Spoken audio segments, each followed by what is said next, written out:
So 48 days until Ireland and 30 days till series 8 of Doctor Who if you care. I have a countdown for both on my desktop.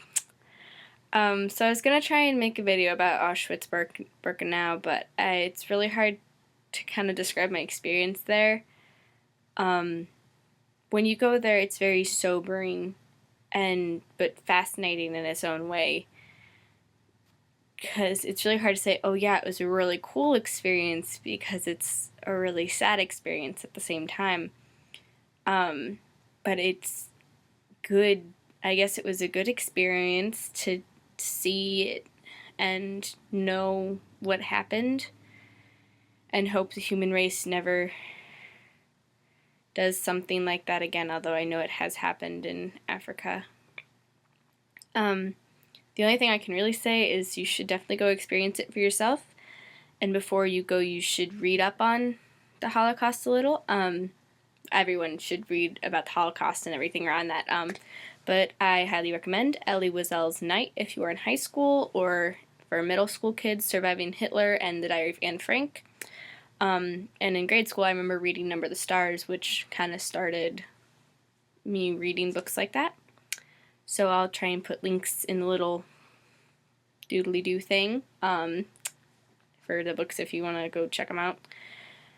So anyway, Berlin, history, Prague, fairy tales, Krakow, which was a fantastic mixture of both. We ended up in Krakow on a weekend, so everything was very, very, very busy and made for some pretty fantastic adventures. Krakow Square was made by the Roman military, or in the style of it or something. It's perfectly square and very organized. The market is right in the center with some cool stuff placed around it. In the morning that we got there, we took a tour of the castle, which is kind of mandatory for a lot of European cities, I found, to have a castle. But it was a very cool castle, and I have a theory that part of Prince Caspian was filmed there, but my research has proved fruitless in that endeavor. It looks like part of Prince Caspian was filmed there. So anyway, it's one of my favorite movies.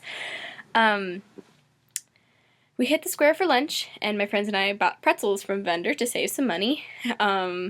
We then went to a salt mine that's near Krakow. It's the oldest salt mine in the world, and I cannot pronounce the name of it to save my life. It takes about 2 or 3 hours to tour. You go down like so many steps, and you're down underground. It is so large. There's an entire cathedral carved into it. Miners over the centuries have carved just statues and interesting exhibits, and the cathedral is one of them. You can actually get married in there. There's also a lot of tributes to Catholic popes. Krakow loves Pope John Paul II, I believe. He's from Poland or something, I guess, but Polish people really like their popes. So anyway, you can also lick salt off the walls. I was dared to by the tour guide and my friends, and I did. I licked salt off the wall of the salt mine, and it tasted like salt. And anyway, it's just really cool, and everything. One of the coolest things I thought, just being slightly a science nerd, they don't use metal to like hold up the shafts and everything. They use wood because salt would degrade the metal. So instead they use wood, and the salt preserves the wood, and it makes it just as strong as the metal. So I thought that was really cool.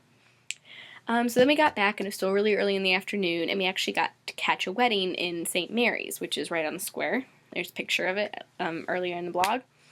There were lots of weddings there on the weekend, and we saw a bride up in a window, because there's the hotels all around the square and anything, and we waved to her like, oh, you're so beautiful, and she threw us her bouquet. So being, a group of 7 or 8 girls, we started freaking out, because who doesn't want to catch a bouquet? But we all got to keep a few flowers from it, and that's one of my favorite mementos from my trip, and one of my favorite stories to tell, if you haven't noticed. But that night in the square, so it was like Saturday or something, there was a really interesting light show and dance performance going on in the square, and we were watching it, and our teachers texted us and said we had to meet up and head back to the hotel for the night, and we were really, kind of bummed, because it's only 10:30 and there's a lot more to do, in Europe on a Saturday night. So anyway, but we're all like really good students and we want to listen to our teachers and we really liked these teachers. So we met up with them and we were like, yeah, it's okay, we can go back. And they started laughing at us because they were just trying to play a trick on us and we didn't actually have to go back, and they took us to an actual disco, like with the music and everything. So that was just a really interesting adventure. But anyway, I think I really, really enjoyed Krakow. Like, as much as I loved the city of Prague, it was a lot busier than some of the Berlin and Prague were very busy, busy, busy cities, and Krakow was very open and very clean. One of the cleanest cities I've ever seen in my life. But it would be a great place, I thought, to take younger kids, like around ages 10 or 12, if you wanted to introduce them to travel in just seeing Europe. Because they get a lot of history, but there's like pretty modern and exciting things to do, like the salt mine. So I don't know if I'd ever take a kid younger than 10 to Europe, but that's just me. In my family, we tend to wait to do things till we're older and we can like really, really appreciate it, or we know that we like my brother, he probably would never, just go off to Europe because he loves it so much. That's me. He would probably go see, the World Cup game in Brazil. But I do think it's good for kids to start traveling at a young age and taking educational vacations. Most of the vacations I've taken in my life have been 90% educational, but that's just mostly because my mom's a teacher and it's kind of something she just likes to do. But anyway, so I really liked Krakow. I may not seem as enthusiastic about it as some of the other places, but it was really lovely, and I definitely recommend it.